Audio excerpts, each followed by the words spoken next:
He conquered Hollywood, defied gravity, and became the last untouchable superstar. But at 61, Tom Cruise's perfect smile hides a brutal collapse. For over a decade, he hasn't seen his own daughter, trapped in Scientology's grip, isolated from the world he once ruled. The man who saved the world on screen is now powerless to save himself. Growing up, Tom Cruise's life was far from the glamorous world he would one day dominate. Born Thomas Cruise Mapother IV in 1962, he entered a childhood filled with turbulence and instability. His father was a harsh and abusive man, often described by Tom himself as a bully and coward. The young boy spent much of his early years moving from one city to another, as his father constantly shifted jobs, uprooting the family in search of something better that never came. This lack of stability left Tom struggling to find his place in the world, often feeling like an outsider wherever he went. His father's violence created an environment of fear, and it was Tom's mother who carried the burden of protecting and raising her children. She worked multiple jobs just to keep the family afloat, instilling in Tom a sense of resilience and determination that would follow him throughout his life. Yet the absence of love and security in his early years left scars he would carry silently into adulthood. When his parents finally divorced, Tom was still a boy, but he had already developed a hardened will to survive. He battled dyslexia, which made school an endless struggle, and he endured constant ridicule from peers who dismissed him as incapable. But beneath the humiliation and loneliness, a fire burned. He had already learned that the only way to rise above pain was to fight harder, to dream bigger. These childhood wounds, though hidden behind his later charm and charisma, became the foundation for the unstoppable drive that would catapult him to stardom. Yet, as history shows, those same wounds never truly healed, they only grew louder as the spotlight got brighter. As Tom entered his late teens, he began chasing a dream that seemed impossible for a boy who had grown up in chaos. He was short, awkward, and still wrestling with dyslexia, but something inside him burned stronger than the doubts of others. Acting started almost as an escape, a way to live inside another's skin, to silence the memories of his father's fists and the sting of being underestimated. He threw himself into school plays with an intensity that startled his teachers. The boy who had once been mocked for stumbling over words now commanded the stage with an energy that couldn't be ignored. After high school, Tom took a bold step that terrified his family. He left behind the stability of home and went to New York with barely any money, determined to break into acting. Every day was a test of survival. He worked odd jobs, slept on friends' couches, and auditioned for roles that seemed just out of reach. Casting directors constantly reminded him that he was too short, too unconventional, not the leading man type Hollywood wanted. But Tom's resilience, sharpened by years of childhood struggle, pushed him forward. He refused to accept rejection as the final word. By the early 1982s, his persistence began to pay off. He landed small parts in films that barely made a ripple, but each role gave him one more chance to prove that he belonged. His screen presence was undeniable, and slowly, people began to notice the raw magnetism he carried. What had once been seen as disadvantages, his intensity, his hunger, his refusal to quit, were now becoming the very traits that set him apart from the rest. Tom's persistence finally paid off when he landed his first major role in Risky Business in 1983. The movie became a cultural phenomenon almost overnight, and the image of the young actor sliding across the floor in his shirt and socks was seared into Hollywood history. For audiences, it was more than just a cheeky scene, it was the birth of a new kind of star, one who carried both a mischievous charm and a burning intensity behind his eyes. Overnight, Tom Cruise transformed from a struggling actor to a household name, and the world began to take notice. But his true ascent came just a few years later with Top Gun. Released in 1986, it was more than just a movie. It was an event that defined a generation. Tom's portrayal of Maverick, the daring fighter pilot, captured the spirit of ambition, rebellion, and invincibility that audiences craved during that era. The film shattered box office records, turned him into an international idol, and set a new standard for what it meant to be a leading man. Suddenly, Hollywood had its golden boy, the face that could sell out theaters around the globe and carry the industry into a new age. With this newfound fame, Tom became not just an actor but a symbol of American culture. He was the hero who could run faster, smile brighter, and embody the fantasies of millions. Yet with that spotlight came the beginning of a relentless pressure to maintain the image of perfection. Every move he made, every role he took, every public appearance had to reinforce the myth of Tom Cruise. Unstoppable, fearless, untouchable. It was a standard few could endure. But for Tom, failure was never an option. Hollywood quickly realized it had struck gold with Tom Cruise. Studios, directors, and publicists all saw in him the perfect vessel to carry not just movies, but the very image of American heroism. He was crafted into a symbol of perfection, a man who could embody courage, charm, and an almost superhuman resilience. Every film he starred in during the late 1982 and early 1990s reinforced this narrative. Whether he was a daring fighter pilot, a slick sports agent, or a determined lawyer fighting impossible odds, Tom was consistently cast as the unstoppable protagonist. The industry wasn't just selling films, it was selling the idea of Tom Cruise as the flawless hero. Magazines placed him on their covers month after month, often calling him Hollywood's golden boy. Audiences around the world embraced him as the face of hope, strength, and unshakable charisma. To millions, his smile was synonymous with triumph, his presence a guarantee of box office glory. But beneath this dazzling surface, the pressure to uphold the myth grew heavier with every new role. Tom was no longer allowed to simply be human. He had become an image, a brand that could not falter without threatening the empire built around him. Behind the cameras, he worked tirelessly to maintain the illusion. He trained his body relentlessly, pushed his performances to extremes, and obsessed over every detail of his craft. Yet the more perfect Hollywood demanded him to be, the more isolated he became. Friends, relationships, and even his own inner peace were gradually sacrificed on the altar of maintaining that larger-than-life figure. In the eyes of the world, Tom Cruise was untouchable. But in private, the cracks were already beginning to form.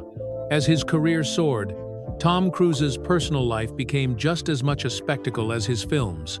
His marriages were watched by the world with fascination, painted as the perfect love stories of Hollywood's golden man. Yet behind the carefully curated smiles and photo shoots, each relationship revealed a growing pattern of control and fracture. His first marriage to Mimi Rogers introduced him not only to a new level of Hollywood society but also to Scientology, the controversial religion that would eventually dominate his life. The marriage was short-lived, ending after only a few years, but it planted the seeds of a devotion that would alter the course of his relationships forever. Soon after, he married Nicole Kidman, forming what looked like one of Hollywood's most glamorous power couples. Together they adopted 2 children, projecting the image of a stable and loving family. But that image masked growing tension, much of it fueled by Tom's deepening ties to Scientology. Nicole, raised Catholic, struggled to reconcile with the movement's invasive control. Over time, the distance between them widened, and after more than a decade, their marriage collapsed under the weight of forces neither could fully manage. Then came his whirlwind romance with Katie Holmes, a fairy tale played out in front of millions. From the infamous couch-jumping declaration of love on Oprah's stage to their high-profile wedding in Italy, it seemed like Tom had finally found a lasting happiness. Yet again, behind the spectacle, the cracks were undeniable. Katie grew increasingly wary of the church's reach into their private lives and of the intensity with which Tom clung to its doctrines. What the public saw as a storybook romance was, in reality, another relationship unraveling under the shadow of control and isolation. Scientology was no longer just a belief system for Tom Cruise. It became the foundation of his identity and the invisible force shaping every corner of his existence. What started as a suggestion during his marriage to Mimi Rogers soon turned into a devotion so absolute that it eclipsed nearly everything else in his life. The Church of Scientology recognized Tom's power as a global icon and quickly elevated him to the role of its most prized figure. Leaders of the movement treated him as a living emblem, a walking advertisement of how their teachings could create a man who seemed invincible. Tom embraced the faith with the same intensity he gave to his films. He studied obsessively, promoted Scientology publicly, and allowed its leaders to guide his decisions both professionally and personally. To many within the church, he wasn't just a follower, he was their poster child, their proof that devotion could lead to greatness. But this commitment came with a heavy price. Scientology demanded loyalty above all else, often requiring members to cut ties with anyone deemed an outsider. This practice of disconnection began to bleed into Tom's personal life, straining relationships with friends, family, and even his children. The more he immersed himself, the more the church rewarded him, building an echo chamber where dissent was silenced and his belief system was constantly reinforced. Tom began to see himself as chosen, a man on a mission larger than Hollywood itself. Yet outside of this bubble, whispers began to grow louder. Critics accused Scientology of manipulation, control, and even abuse, and many wondered how much of Tom's career and personal decisions were truly his own. In chasing power and clarity through the church, he had unknowingly stepped into a cage, one gilded, but inescapable. Tom Cruise's marriage to Nicole Kidman had once seemed like the pinnacle of Hollywood romance. They met on the set of Days of Thunder in 1990, and from the start, their chemistry was undeniable. Together, they built a family, adopting 2 children, and presenting themselves to the public as the perfect couple. Nicole, with her elegance and rising career, matched Tom's star power, and for a time they embodied the image of love and stability that the world wanted to believe in. But behind the glamorous photographs and red carpet appearances, tension was building. Nicole came from a Catholic background and often questioned the influence that Scientology was exerting over their lives. The church, which had already claimed Tom as its most valuable asset, saw Nicole as a potential threat. According to those close to the situation, the organization worked to create distance between Tom and his wife, using subtle but persistent pressure. Nicole began to feel increasingly isolated, her voice overshadowed by the doctrines that were tightening their grip on her husband. As years passed, the cracks widened. The children, who had been a source of joy, became caught in the middle of the church's teachings. Reports suggested that Scientology actively influenced them, drawing them closer to Tom's world while pulling them away from Nicole. By the time the marriage ended in 2001, Nicole was left devastated, not only losing her husband but slowly becoming estranged from the children she had loved and raised.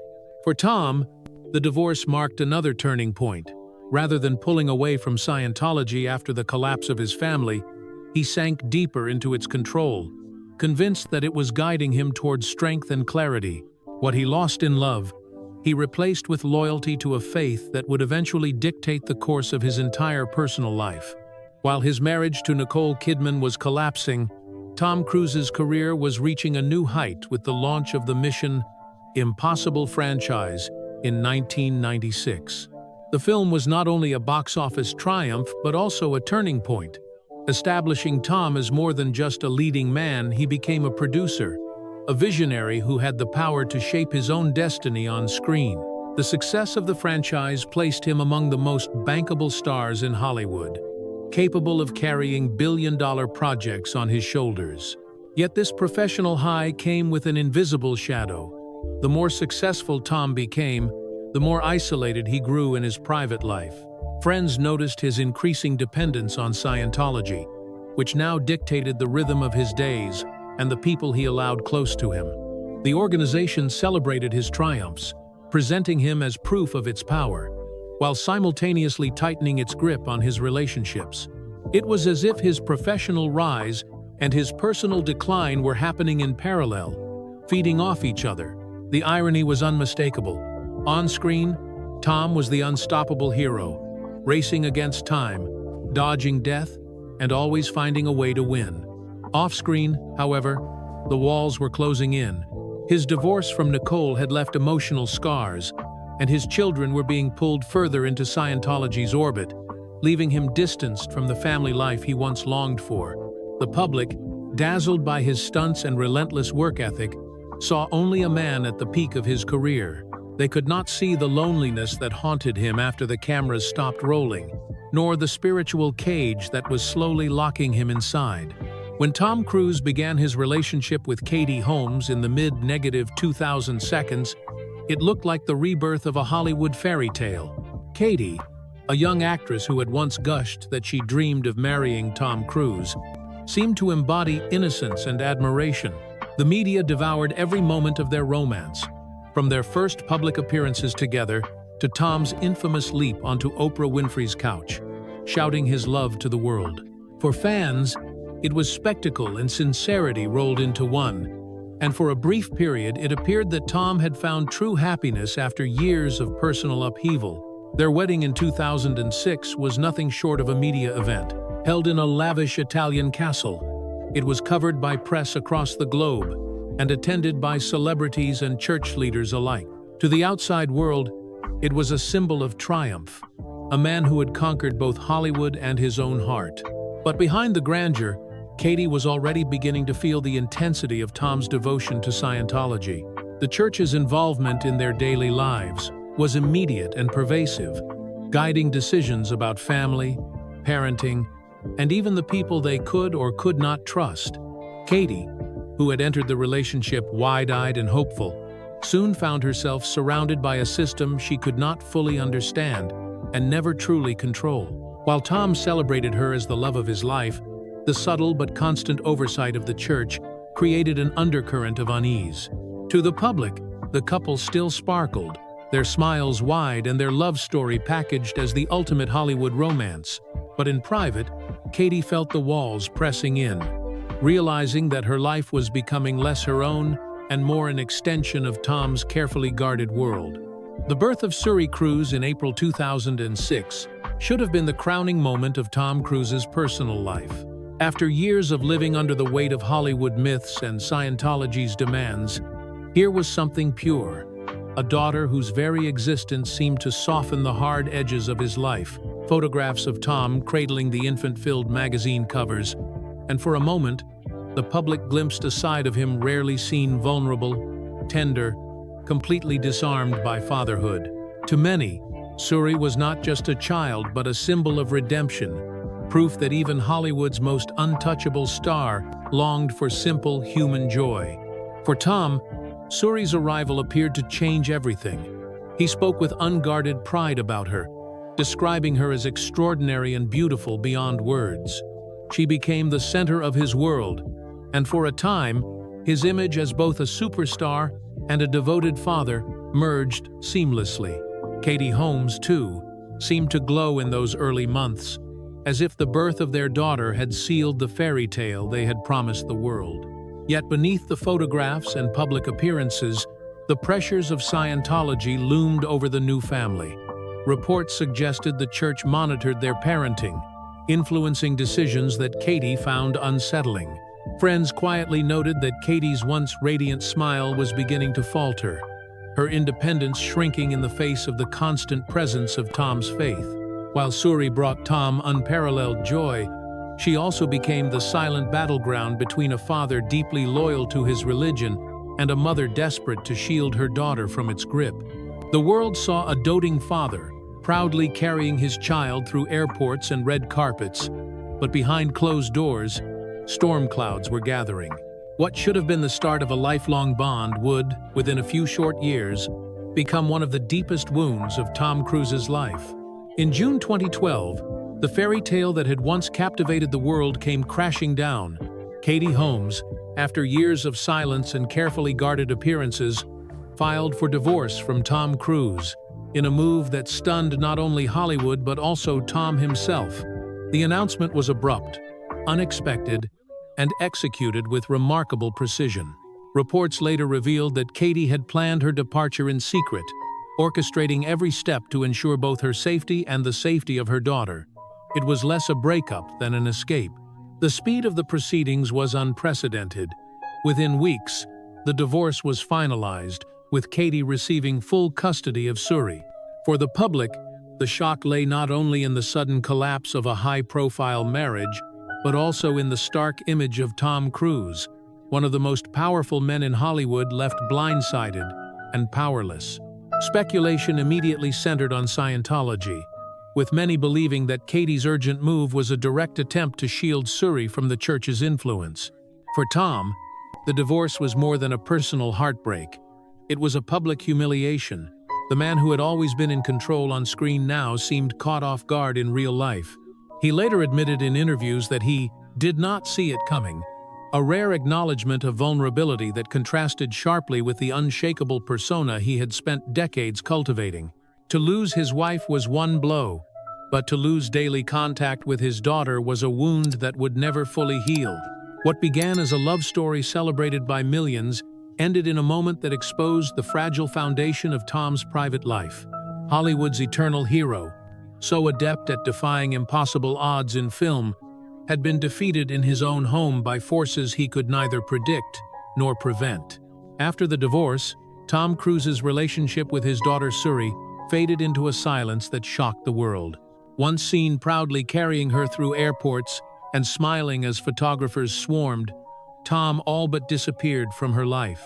Reports emerged that he had not been seen with Suri for months, and as the years passed, those months stretched into years, eventually more than a decade. For a father once so openly devoted, the absence was deafening. Many believed Scientology was at the center of this divide. The church's policy of disconnection meant that members were often pressured to cut ties with anyone who might pull them away from its teachings.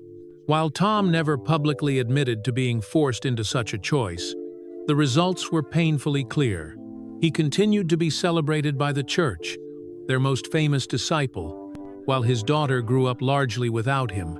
Katie Holmes, now raising Suri on her own, deliberately kept her daughter away from the spotlight, ensuring she had as normal a childhood as possible, far from the shadow of Scientology. For the public, the story was heartbreaking. Images of Suri as a toddler in her father's arms were replaced by photographs of her walking hand in hand with Katie, Tom nowhere in sight. Journalists often asked him about his daughter, and while Tom occasionally expressed love and pride, the truth was inescapable. He had not been part of her everyday life for years. By the time Suri entered her teenage years, she was a young woman who had grown up almost entirely without her father's presence. The pain of that distance remains one of the most tragic consequences of Tom's devotion to his faith. Hollywood may still celebrate him as a hero, but behind closed doors, the story is not one of triumph, it is one of absence, of a father and daughter separated by choices that can never be undone. As the years went by, Tom Cruise's connection to Scientology only grew more absolute. To the church, he was not just another follower, he was the crown jewel, the perfect embodiment of their ideals, and proof that their methods could create a man larger than life. High-ranking leaders, including David Miscavige himself, treated Tom with extraordinary privilege, building entire facilities for his personal use and surrounding him with an environment where his faith was constantly reinforced. The deeper his devotion became, the more the church wrapped him in layers of control. Friends from his earlier years quietly vanished, unable to maintain contact without facing the consequences of disconnection. Romantic partners who questioned the church's role were systematically removed from his orbit. Even his professional choices seemed guided by an invisible hand. With Scientology celebrated every time Tom released another blockbuster or made another daring stunt that reaffirmed his image as invincible. While critics and former members spoke openly about the church's alleged abuses, stories of intimidation, manipulation, and financial exploitation, Tom remained steadfastly silent, defending Scientology whenever challenged. In his world, the church was not a cage but a sanctuary, the very reason for his strength and success. Yet to outsiders, it seemed the opposite. The more he gave to Scientology, the more he lost of himself. This absolute loyalty also meant sacrifice. The relationship with Suri, already fractured, never healed. His isolation from family and friends deepened, leaving behind an image of a man who had everything but lived surrounded by walls he could not escape. On screen, Tom continued to save the world. But off-screen, many saw him as someone who had surrendered his freedom to an institution that prized his fame above his humanity. No matter how turbulent his private life became, Tom Cruise never allowed the public to see him falter. On every red carpet, he appeared immaculate, his smile dazzling, his charm unwavering. Photographers captured him greeting fans with warmth, shaking hands, posing confidently, and projecting the same aura of invincibility that had defined his career for decades. To the outside world, he remained Hollywood's eternal hero, a man untouched by time, scandal, or sorrow. But that smile was a mask. Behind it was a man burdened by the weight of isolation, estrangement, and an unrelenting demand to live up to an impossible image. Insiders whispered that Tom rarely allowed himself to be seen in unscripted moments, carefully controlling not only what the public saw, but also what he allowed himself to feel. Every appearance was a performance, every laugh a line in the role of Tom Cruise that he had been playing for years. The irony was striking. He had built a career on defying gravity, outrunning explosions, and doing the impossible. Yet the one thing he could not escape was the loneliness of his own reality. At 61, he was still the man who could sprint across rooftops for the perfect shot, but when the cameras switched off, the silence was deafening. He was cheered by millions, yet truly known by almost no one. For Tom, the smile was more than a facade, it was survival. To drop it would mean admitting weakness, something neither Hollywood nor Scientology would ever allow. And so he kept smiling, a perfect mask concealing the quiet collapse beneath.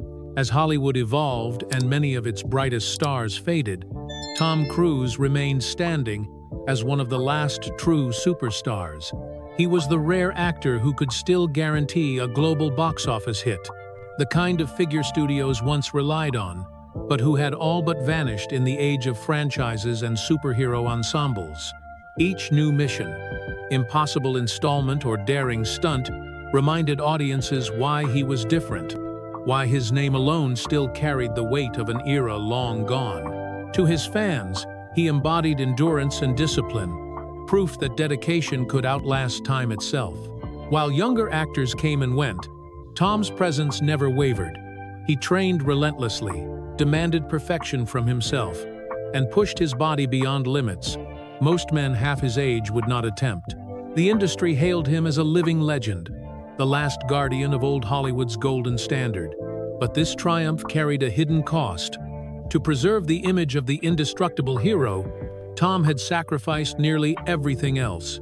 The relationships that once defined his personal life had withered, replaced by the consuming demands of his career and his loyalty to Scientology. Friends who might have grounded him were gone. His connection to his daughter remained severed, and the more he clung to the role of last superstar, the further he drifted from the possibility of an ordinary, human life.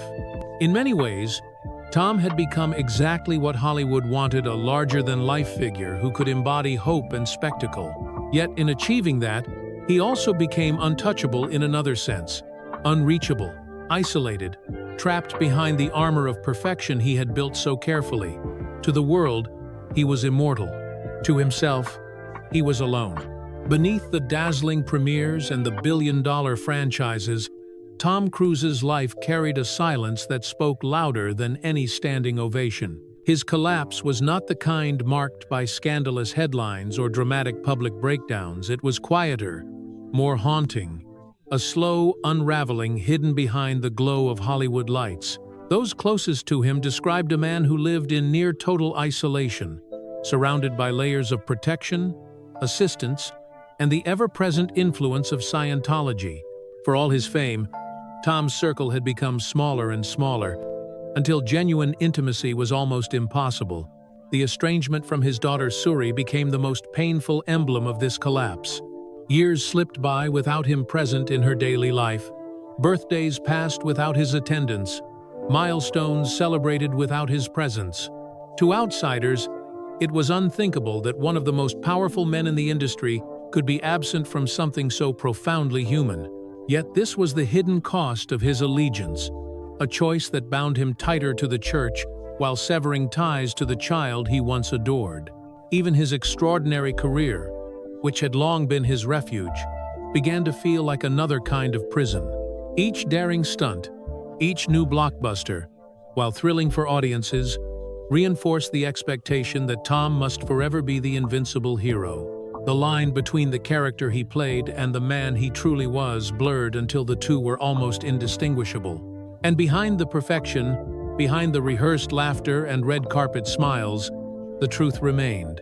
Tom Cruise, Hollywood's last great icon, was collapsing in silence, a man celebrated everywhere yet profoundly alone. When the lights fade and the applause quiets, what remains of Tom Cruise is a legacy as complex as it is monumental. On one hand, he redefined what it meant to be a movie star, committing himself to performances with a fearlessness that no one else dared to match. Generations of audiences will remember him sprinting across rooftops, dangling from cliffs, clinging to airplanes, and smiling as though nothing could touch him. In that sense, Tom Cruise has become immortal, etched into Hollywood's history as its last true superstar.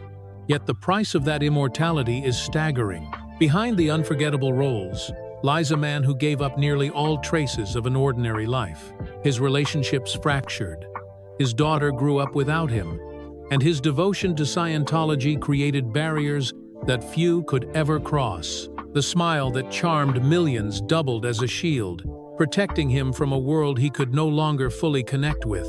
For every triumph on screen, there was an echo of loss in his private life. Tom's story is both a triumph and a tragedy, a reminder that the pursuit of greatness often demands sacrifices too heavy to bear. To many, he will forever be the symbol of endurance, discipline, and cinematic wonder. But for those who look closer, his life reflects something more haunting: the loneliness of a man who could save the world in film after film, yet could not save himself from the walls he built. At 61, Tom Cruise stands as Hollywood's last immortal star, a legend cloaked in brilliance and silence. His legacy is undeniable, but so too is the question it leaves behind. Was the price of his immortality worth the collapse that came with it?